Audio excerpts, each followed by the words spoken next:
Hi, this is Raul Reese, and today is New Year's Eve, and just wanted to wish everybody out there a Happy New Year. And we hope that this year will be a greater year than this past year concerning our Lord and Savior Jesus Christ. We are waiting for His return, but at the same time, we are also waiting because we are going to be elected a new president of the United States. And I want to make sure that when we pray earnestly, that the Lord will give us wisdom and knowledge to vote for the right person that is going to love God and is going to lead this nation up righteously in the way of the Lord. May the Lord bless you, keep you, may He watch over you, and we want to hear from you. Comments, whatever it is. God bless you, and we'll see you again.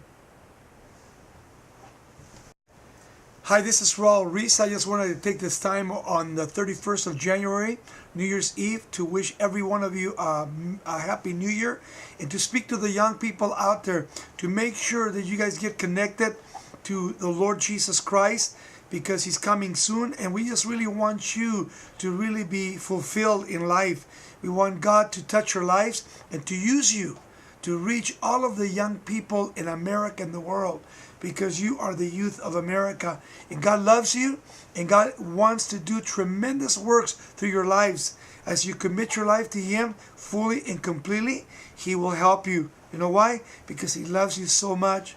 It's time for the young people to arise in righteousness and in the love of Christ, to share with everybody else that you know, your parents, your friends, whoever else you know, that Jesus Christ is the King of Kings and the Lord of Lords. I love you, and I'm praying for you that God will continue to use your lives powerfully in a mighty way. God bless you guys, and Happy New Year.